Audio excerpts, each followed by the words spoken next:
Hello everyone, Hare Krishna. This is Nivedita and welcome to Ashoka classes. तो बच्चा, आज की वीडियो है how to prepare for RMS, Rashtriya military school के लिए आप कैसे प्रिपेयर करेंगे और हम कैसे आपको प्रिपेयर कराएंगे, ऑनलाइन एंड ऑफलाइन मोड में कैसे चलेगी क्लासेस, ये सब मैं आज बताऊंगी आपको। ठीक है, सो बने रहिएगा। जैसे आरएमएस आया वैसे सैनिक स्कूल भी आएगा, आरआईएमसी भी आएगा, नवोदय विद्यालय भी आएगा और मोस्टली आपके जो सिलेबस है वो ज़्यादातर सेम ही है। सबसे पहला बच्चे का सवाल, too much content, how to figure out what to study and what to leave, है ना। बहुत ज़्यादा कंटेंट हो जाता है, यहाँ से भी पीडीएफ, यहाँ से भी, वहाँ से भी पढ़ा रहे, ये भी पढ़ रहा है, ये भी स्कूल का भी पढ़ना है, घर का भी पढ़ना है, सब जगह से पढ़ना ही पढ़ना है ना। तो इसको कैसे मैनेज करेंगे, क्या करेंगे? आपको बहुत ही लिमिटेड सोर्स रखना है, ठीक है। उसको रीड करना है, उसको रिवाइज करना है, उसी को, एक ही चीज़ को कहते हैं ना 10 बुकें, कहते क्या है, क्या कहते हैं, 10 बुकें, 10 बुक्स जो होती हैं उनको रीड करने से ज़्यादा बेटर क्या है, एक बुक को 10 बार पढ़ो, है ना, ताकि आप ज़्यादातर रिवाइज अपना दिमाग उसको स्टोर कर पाए। ठीक है, क्योंकि पेपर में आपको बुक्स तो लेके नहीं जानी है, आपको क्या लेके जानी है, अपने माइंड में जो जो याद करा होगा वो सब, है ना। तो दूसरा, टाइम मैनेजमेंट कैसे करेंगे हम, टाइम को पेपर के हिसाब से कैसे मैनेज करेंगे, क्योंकि कई बच्चों का पेपर आधा टाइम की वजह से छूटता है। Third one, can't remember what was studied. ये तो बहुत मेजर प्रश्न है जो यूपीएससी वाला भी पूछता है, और जो छोटे बच्चे हैं वो तो अब प्रिपरेशन कर रहे हैं थोड़ा बहुत, है ना, अपने स्कूल के साथ साथ करेंगे, तो वो कैसे करेंगे इस चीज को, ये थोड़ा समझने वाली बात है। ठीक है, तो समझते हैं। ठीक है, चलिए पहले तो ये पता होना चाहिए आपको पढ़ना कितना है और छोड़ना कितना है। ठीक है, क्योंकि आपका जो सिलेबस दे रखा है पूरा क्लास 6 का, इन क्लास 9 का भी बताऊंगी। ठीक है, उसमें बहुत सारी चीज़ें हैं, तो ज़रूरी नहीं है हर बार आपको वो सारी ही चीज़ें पढ़नी है। ठीक है, अगर टाइम कम है, आपके बोर्ड्स के एग्जाम भी हैं, है ना, कुछ बच्चों के बोर्ड्स बोल रही मैं, कुछ बच्चों के एग्जाम भी आते हैं, उस समय उस हाफ ईयरली आ गया, यूटी आ गया, है ना, टर्म 2 टर्म 3 आ गया, उसी बीच में यहाँ की प्रिपरेशन चल रही है, अलग से टेस्ट सीरीज लगा रहे हो, कैसे सॉल्व करना है, प्रैक्टिस क्वेश्चंस, टाइम मैनेजमेंट नहीं हो पा रहा है, टाइम निकलता जा रहा है, हमारे क्वेश्चन सॉल्व नहीं हो रहे मैथ्स के, कई बार रीजनिंग के, क्योंकि आपका जो सिलेबस होता है मोस्टली आपके क्लासेस का ही होता है। जैसे 5th से जो बच्चा 6 में जाएगा उसका पूरा सिलेबस कैसा होगा, 5th वाला होगा, बट द प्रॉब्लम इज कि कुछ पार्ट उसमें जो है 5th वाला नहीं होता। जैसे कि आपके स्कूल्स में क्या नहीं कराते, इंटेलिजेंस, है ना, ये नहीं रखा गया है। अब आपका एनईपी, नेशनल एजुकेशन पॉलिसी 2020 जो आई है, अब इसमें हो सके तो मैं चाहूँगी कि ये वाला पार्ट रखे, क्योंकि इंटेलिजेंस एक ऐसा टाइप का पेपर है ना जिसमें क्या होता है, आपका ब्रेन थोड़ा सा शार्प होता है। ठीक है, तो ये थोड़ा प्रैक्टिस स्कूल्स में भी कराएंगे तो बहुत बढ़िया रहेगा, बच्चे को समझने में ज़्यादा इजी रहेगा, क्योंकि ये उनके लिए एक नया पार्ट होता है। वरना जनरल साइंस आप पढ़ते हो, जीके आप पढ़ते हो, इंग्लिश आप पढ़ते हो, मैथ्स आप पढ़ते हो, वो सारा आपको स्कूल्स में पढ़ाया जाता है।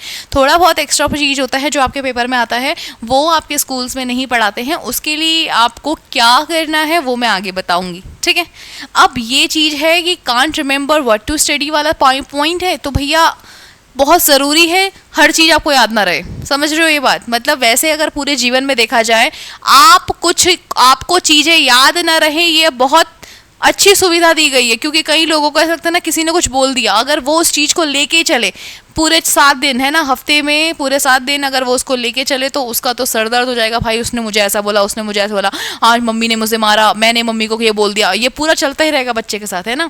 तो जैसे जैसे आपका टाइम बीतता है आप चीज़ें भूलते हो, तो ये एक अच्छी आदत है। हाँ, बट आपको पेपर के लिए क्या याद रखना है उसके लिए तो ये भैया समस्या सबके साथ है। पेपर में याद रखने के लिए आपको उस चीज़ को बार बार पढ़ना पड़ेगा। जैसे आप बच्चे थे तो एक फ़ोन नंबर आपको याद नहीं होता था, फिर धीरे धीरे आपने फ़ोन नंबर याद करना सीखा। अब ऐसा नहीं है कि आपको एक ही का नंबर याद है, आपको पापा का भी होगा, मम्मी का भी होगा, दीदी का भी होगा, है ना, और भाई बहनों में अपने नंबर्स याद रहते हैं, आपको अपना भी होगा। तो एक साथ ही 3-4 नंबर, और आपको कहीं भी उठा के पूछ लो, आप नींद में है और आपको बोलो मम्मी का नंबर बोलो, फ़ोन नंबर बोलो, तो आप तुरंत मम्मी का फ़ोन नंबर तुरंत बच्चे को, मतलब इवन किसी कोई भी रात को आके पूछ रहा है उसे तुरंत बता दोगे। कैसे?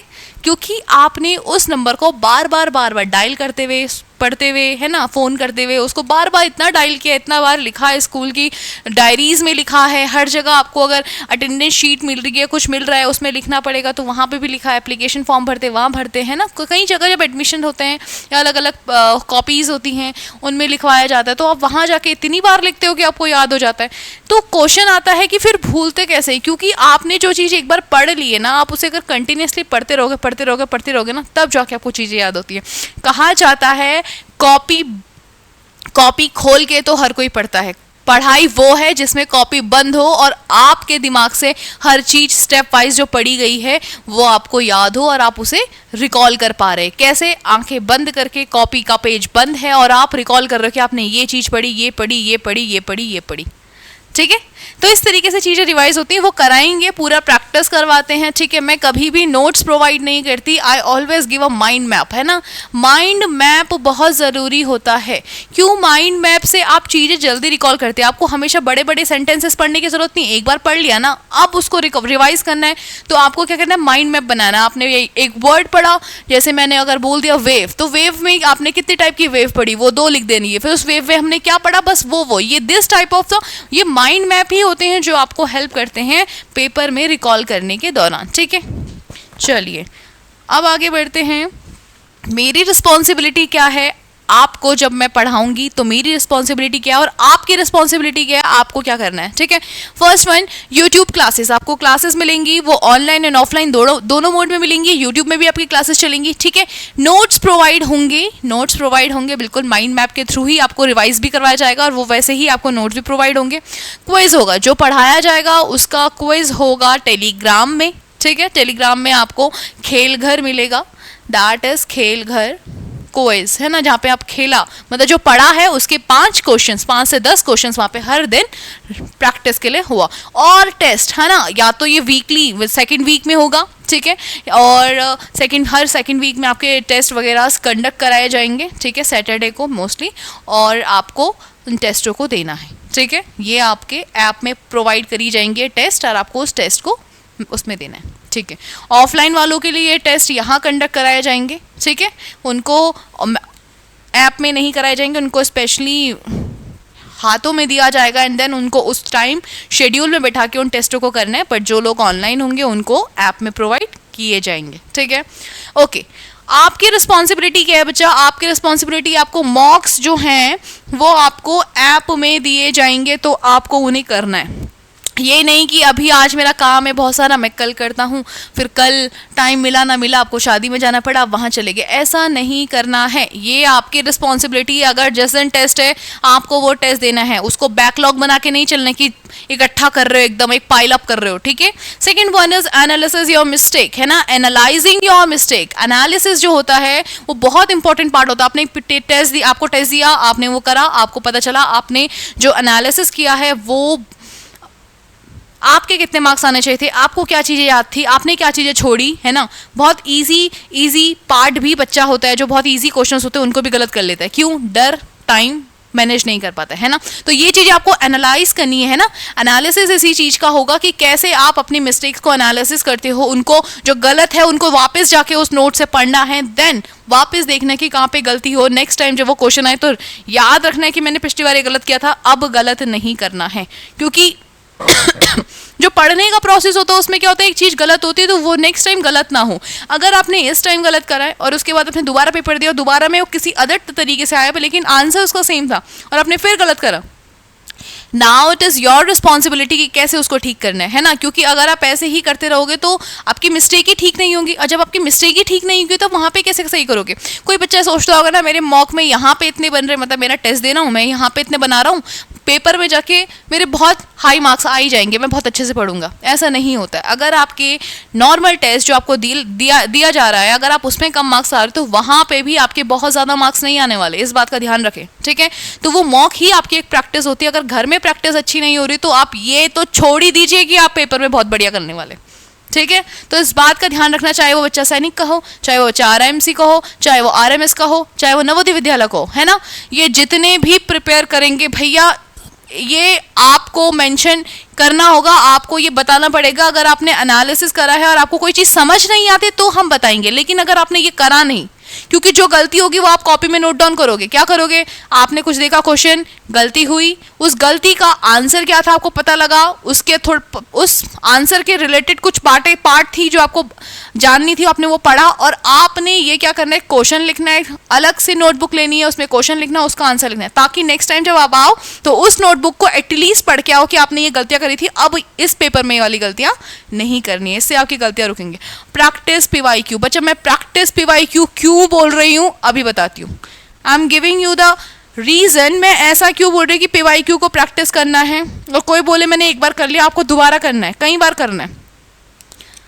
देखिए मैं आपके सामने इसका भी उदाहरण लेकर आई हूं क्यों आपको प्रैक्टिस करना है। यहाँ पे ध्यान से देखो, बहुत ही ध्यान से आपको देखना है। क्वेश्चन था साउंड से, loudness of sound, class 9th के लिए था ये, ठीक है। अभी मैंने क्लास 9th का दिखाया आपको, ठीक है, आपको क्लास 9th का दिखा रही हूं मैं। Loudness of sound depends on, देखो ये पेपर में 2023 में भी आया, ये RMS में 2024 में आया। आप समझ रहे हो पेपर किस तरीके से होता है। आपका साइंस का पेपर था, ठीक है, सैनिक में भी साइंस का पार्ट आता है 9th में, तो वहां पे क्या देखने को मिला, ये सेम साउंड टॉपिक था, उस साउंड टॉपिक में ये क्वेश्चन आपका सेम एज इट इज 2024 में भी आया RMS में, एंड 2023 में सैनिक में आया था, ठीक है। तो RMS में सेम क्वेश्चन था। लाउडनेस ऑफ साउंड किस पे डिपेंड करती है यहाँ पे आंसर्स मिसमैच हो रहे हैं, ठीक है, एम्पलीट्यूड पे डिपेंड करती है। मैं बस ये बताना चाह रही थी आपको, यहाँ पे शायद ऑप्शंस गलत रख दिए, ठीक है, बट ये बात है कि आपके प्रीवियस ईयर के क्वेश्चन पेपर, आपके नए वाले जो अब टर्म आएगा है ना 2026 में आप पेपर दोगे, तो वहाँ पे क्वेश्चन का लेवल कैसे टपकेगा। और उसके बाद सबसे खतरनाक बात है, आपने तो आंसर लिख दिया, उसके बाद ये अलग अलग ऑप्शंस होते हैं, इनका आंसर भी आपको उसी समय तुरंत आ जाना चाहिए। इसको देखते ही नहीं, इसका आंसर होगा फ्रीक्वेंसी, ये फ्रीक्वेंसी की यूनिट है। डेसिबल, डेसिबल किसकी, साउंड की यूनिट है। मीटर, मीटर क्या है, यहाँ पे स्पीड, साउंड की स्पीड दे रखी होगी, मीटर पर सेकंड। इस तरीके से ना जब आप करना शुरू करोगे, ये एक तरीके से माइंड मैप बनता है ना। और फ्रीक्वेंसी, फ्रीक्वेंसी आपने लिख दिया, फिर फ्रीक्वेंसी का एक फॉर्मूला है, याद आया आपका, अगर आपको 9th क्लास के जो बच्चे होंगे उनका याद होगा कि फ्रीक्वेंसी के लिए एक फॉर्मूला आता है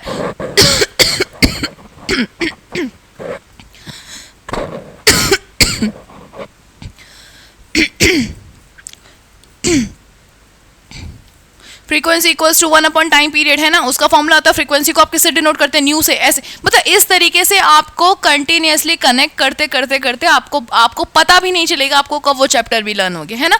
इस तरीके से अब मैं आपको करवाऊंगी, ये मेरा हेडेक है कि मुझे कैसे करवाना है आपको, ठीक है। बस आपका काम है उस चीज को पढ़ना, उस चीज को घर जाते ही रिवाइज करना, रास्ते में चलते चलते आपको याद होना चाहिए। ऐसा इस तरीके से कर लो कि रास्ते में चल रहे हो और पूरा चैप्टर आपने माइंड मैप से रिवाइज कर लिया ठीक है। नेक्स्ट क्वेश्चन दिखाती हूँ, RMS 2022 में आया था, distance between two compression to rarefaction longitudinal wave, ठीक है। अब आपने साउंड चैप्टर पढ़ा मुझसे, ठीक है, माना, और आपने जैसे ही लॉन्गिट्यूडनल वेव देखा, ये तो ऑप्शन है आपके, ठीक है, जो आपको करने, ठीक है, लेकिन ये देखते ही आपको इससे रिलेटेड चीज़ें याद आ जानी चाहिए, ठीक है।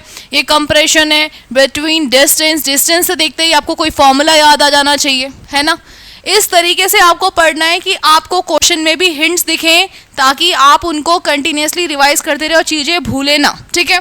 RMS के 2022 में क्वेश्चन आया था, सेम क्वेश्चन आपका JNV, है ना, जवाहर नवोदय विद्यालय में किसी और तरीके से पूछा गया था, ऑप्शन सेम थे बस, ठीक है।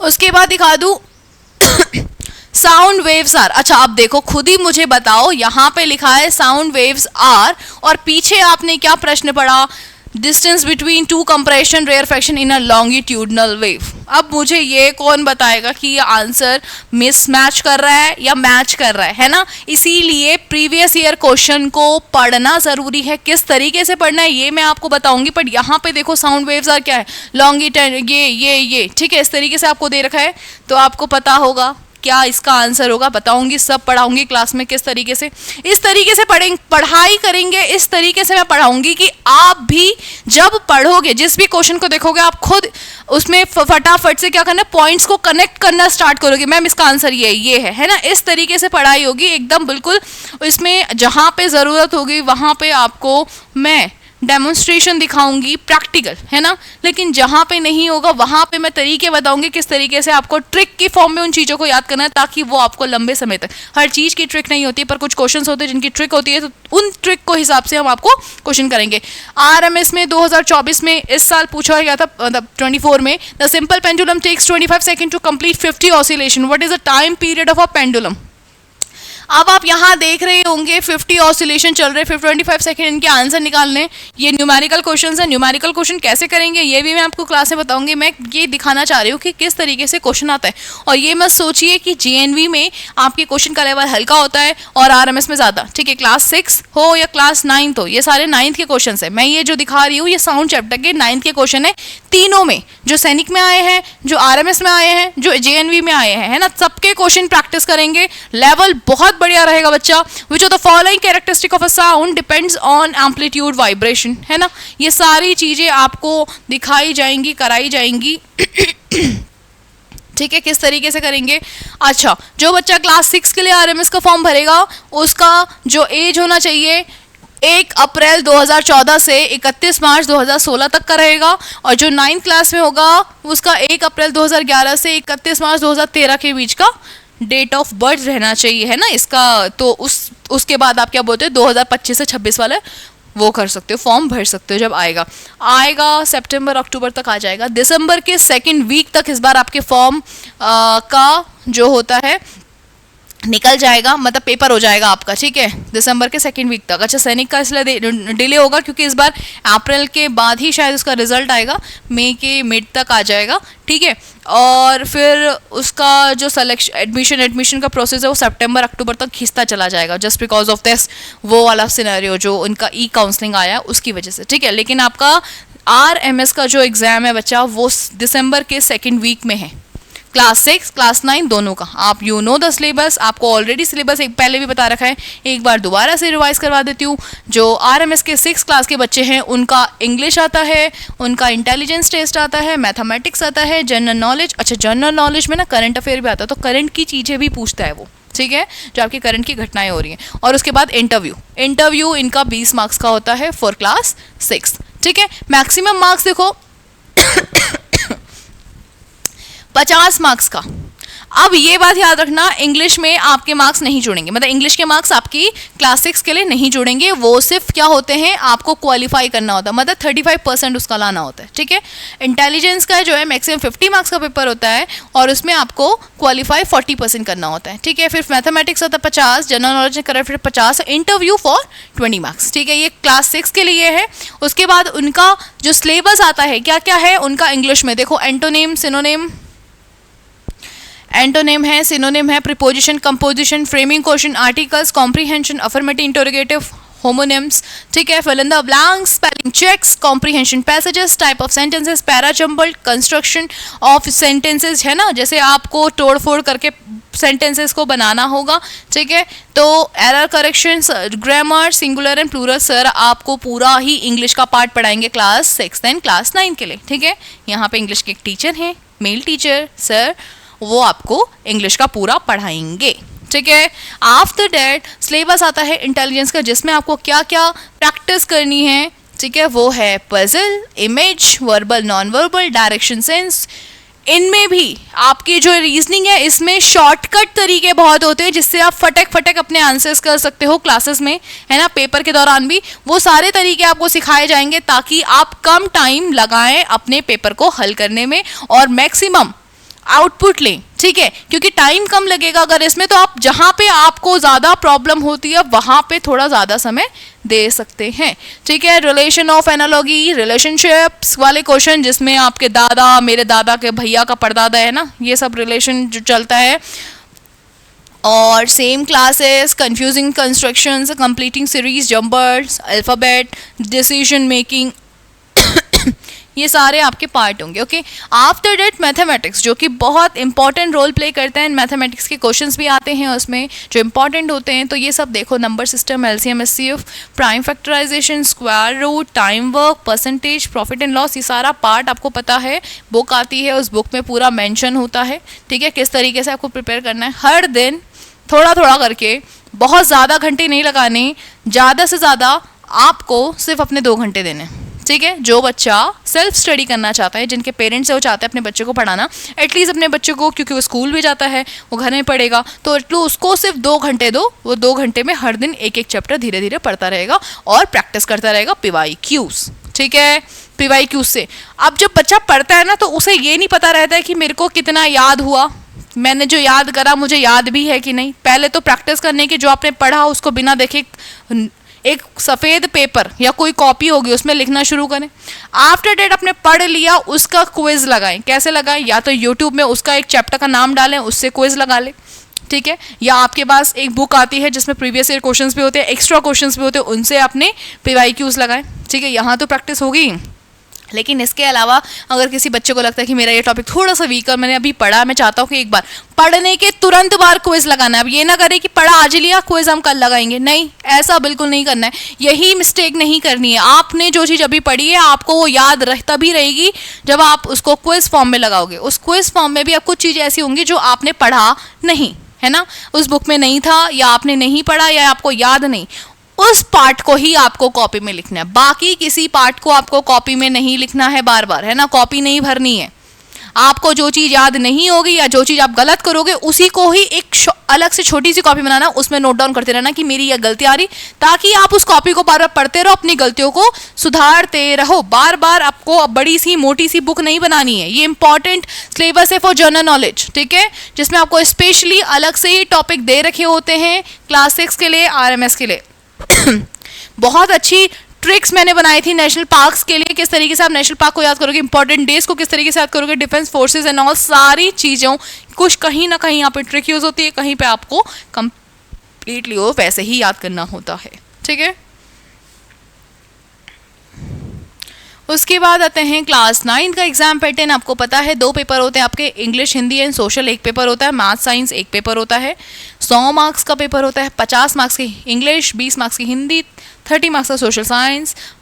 दूसरे पेपर में मैथ्स और साइंस होता है 50-50 मार्क्स का, टोटल 100 मार्क्स का। Interview which is very important, क्योंकि जब तक आपका इंटरव्यू हो जाता है, इस बात का ध्यान रखें, जब भी आपका इंटरव्यू होता है और आपका इंटरव्यू आपको लगता है क्लियर हो गया है ना, जैसे दिया आपने और आपको लगा अब तो मेरा मेडिकल भी है और मेरा मेडिकल होगा और मैं क्लियर हूँ, नहीं, टिल मेडिकल जब तक आपकी मेन मेरिट लिस्ट नहीं आ जाती तब तक आपका सिलेक्शन नहीं माना जाता। क्यों? क्योंकि कई बच्चे होते हैं मेडिकल भी पास आउट कर लेते हैं ना, पास कर लेते हैं, बट जितनी सीट्स होंगी उतने ही टॉप 50 सीट्स होंगी तो टॉप 50 बच्चे लिए जाएंगे ना। उसमें अगर किसी का 350 है और मान लो एक बच्चा है जिसके 350 है और उससे एक बच्चा है 349 है, अब मान लो इस 50 तक पूरे 50 बच्चे कंप्लीट हो गए, तो अब इसको क्यों लिया जाएगा भाई? भले इसका मेडिकल भी हुआ, भले इसका इंटरव्यू भी हुआ, है ना। तो कोशिश करनी है आपको मैक्सिमम मार्क्स लेकर आनी है, ताकि लास्ट में ये वाली दिक्कत ना आए भाई कि हमारा होगा कि नहीं होगा, हम क्यों नहीं आए, ठीक है।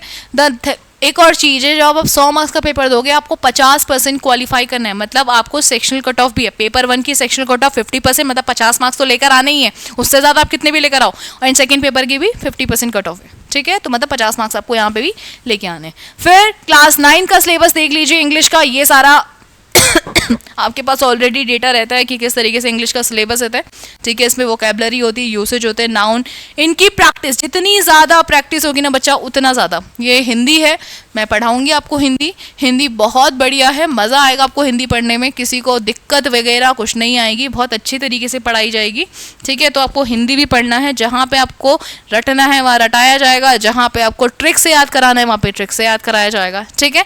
तो सारी चीज़ें प्रैक्टिस के साथ होंगी।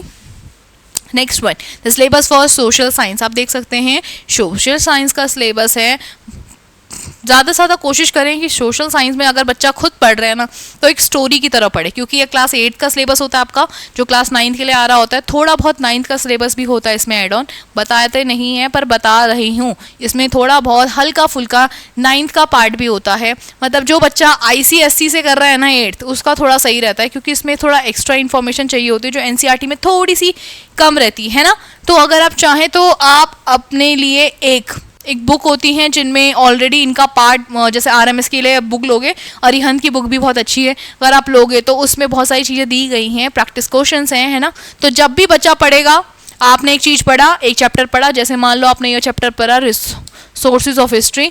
इसके बाद इस चैप्टर से रिलेटेड क्विज क्वेश्चन यूट्यूब से ढूंढने हैं, ठीक है, या उस बुक में होंगे तो उस बुक से करना है। उसके बाद आप जब ये पढ़ोगे तो आपको हिस्टोरिकल इवेंट्स जो होते हैं ना उसको करंट से लेके वो करना है। कैसे? मतलब उस समय कोई चीज़ हुई, अगर आपको लगता है वो करंट से कनेक्ट कर सकते हो तो बहुत बढ़िया है ना, ये चीज़ ज़रूरी है क्योंकि आप करंट से कनेक्ट करोगे तभी जाके आप क्वेश्चन को सॉल्व करने की क्षमता रख पाओगे, अपने दिमाग को थोड़ा विकसित करोगे इस चीज़ में, ठीक है। बेटर आपको याद रहेंगी चीज़ें कि पिछले साल ये हुआ था उसकी वजह से ये करा गया। जैसे आजकल एक नई चीज आई है, क्या? उलास, जैसे हमको कराया जाता है ना उलास क्या एक तरीके से उलास एक ऐप है जो कि नव भारत साक्षरता से रिलेटेड है। इसमें काम क्या होता है? इसका काम होता है उन लोगों को पढ़ाना जो 15 साल से ऊपर के हैं और उन्होंने अपनी पढ़ाई किसी कारणवश छोड़ दी है। आप समझो हमें ये कैसे कनेक्ट करना है। जैसे एनईपी आया था तो एनईपी नेशनल एजुकेशन पॉलिसी 2020 में आई थी, ठीक है, और इसी के 3 साल पूरा होने पे, है ना, जो हमारे एजुकेशन मिनिस्टर धर्मेंद्र प्रधान ने उन्होंने उलास निकाला। तो मैंने 2020 की चीज अभी 2025 में कनेक्ट करी। कैसे करी? इन चीजों को कि ये आया तो क्यों आया, इसकी वजह क्या है आने की, है ना। तो इस तरीके से आपको भी अपने प्रीवियस डेटा को इसके साथ कनेक्ट करना है। वो सारी चीजें आपको बताई जाएंगी, कराई जाएंगी, आपको करनी है, ठीक है। आपका काम है सिर्फ उन चीजों को पढ़ना। यहाँ कैसे करना है वो हम बताएंगे, आपका काम है उस चीज को पढ़ना, याद करना। माइंड मैप्स, जो मैं हमेशा कहती हूँ अपने दिमाग में ही ये माइंड मैप्स बना लेने हैं। कॉपी में तो बनाओगे लेकिन दिमाग में भी याद होने चाहिए ना, कॉपी थोड़ी लेके जाओगे पेपर में। फॉर ज्योग्राफी आपको बच्चा मैप को याद करना आना चाहिए। ऐसा ना हो कि आपके 7 सिस्टर्स पूछेगी और 7 सिस्टर पूछते पूछते आपको उनकी ये तो पता ही है यहाँ है लेकिन उनकी ऊपर नीचे दाएं बाएं कर दिया आपने, है ना, कैपिटल्स। तो इस तरीके से चीजें नहीं करनी है, ध्यान रखना है सारी चीजों का। ये मैथ्स का सिलेबस है आपका, आपको पता होगा आपके मैथ्स के सिलेबस में क्या क्या आएगा। ये सारे 22 टॉपिक्स आपको दिए गए हैं। और 22 टॉपिक्स को बहुत ज़्यादा पीवाईक्यू पे बहुत ध्यान देना है, ठीक है, क्योंकि आपके पीवाईक्यू क्वेश्चन चाहे वो आरएमएस के हो, चाहे वो सैनिक के हैं, चाहे वो आरआईएमसी के हैं, चाहे तो वो जेएनवी के हो, ये सारे आपको प्रैक्टिस करने हैं। प्रैक्टिस करते करते जब आप बहुत बार प्रैक्टिस कर लो तो आपको ध्यान रखना है कि आप कम स्पीड है ना, स्पीड बहुत ज़्यादा होनी चाहिए ताकि आप उन क्वेश्चन को फटाफट सॉल्व करें। कुछ क्वेश्चन आप इतनी प्रैक्टिस कर लीजिए ना कि आपका हाथ कम चले दिमाग ज़्यादा चले, है ना। क्वेश्चन करते करते इस तरीके से प्रैक्टिस करने के आपके हाथ कम चले और दिमाग में ही वो कैलकुलेशन खत्म हो जाए, ठीक है। फॉर्मूलाज को बार बार पढ़ना है, फॉर्मूले में गलती ना करें कि ऐसा ना हो कि कोई क्वेश्चन फॉर्मूला बेस्ड था और वो बहुत ईजी था, सिर्फ फॉर्मूला लगा के होना था और किसी ने फॉर्मूला ही गलत लिख दिया, फिर वो बोले आप क्या करूं। तो ये वाले नहीं याद करने हैं, उनके कॉन्सेप्ट से याद रखना ताकि आपको याद रहे। उसके बाद आपको मैंने साइंस का सिलेबस बताया। ये मैंने एक टॉपिक लिया था जो आपको समझाने के लिए, दैट इज साउंड यहाँ भी आया, आरएमएस में भी आया, सैनिक में भी आया, जेएनवी में आया। तो मतलब सिलेबस सेम है, बस आपको क्या करना है, पकड़ के निचोड़ना है और उसे घुट के पी जाना है, समझ लो। मतलब बहुत इजी चीज है, एक ही से 3 पेपर का क्लियर आप कर सकते हो बहुत बढ़िया तरीके से, जिसमें आपको मजा आएगा। मैंने आपको यहाँ पे क्वेश्चंस दिखाए, ठीक है, इस तरीके से आपको। तो आपको ये ध्यान रखना है कि किस तरीके से आपको क्वेश्चंस आएंगे पेपर में और आपको कनेक्ट करते हुए इनको चलना है, ठीक है। तो आज की क्लास है ना, हमारी कक्षा यहीं पे समाप्त होती है। बाकी आपको मिलूंगी मैं नेक्स्ट वीडियो में। तब तक के लिए आप फटाफट, आपको जो ऑलरेडी एक नंबर दिया था और आपको पिछली वीडियो बनाई थी उसमें एक नंबर दिया था, ठीक है, डिस्क्रिप्शन में भी आपको मिल जाएगा, वहाँ पे कॉल करिए अगर आपको एडमिशन लेना है, ठीक है। ऑनलाइन हो या ऑफलाइन हो, जिस भी मोड में आपको लेना है आप उसमें कॉल करके या टेलीग्राम में ज्वाइन करके, स्कैनर को स्कैन करके टेलीग्राम में ज्वाइन हो सकते हैं, ठीक है। मिलते हैं आपको नेक्स्ट वीडियो में, क्योंकि अभी आजकल क्लासेस दोबारा रीस्टार्ट होनी है नेक्स्ट बैच के लिए, तो उसके लिए ही पूरा प्रिपरेशन चल रहा है। तो मिलते हैं आपको नेक्स्ट वीडियो में, तब तक के लिए जय हिंद एवरीवन।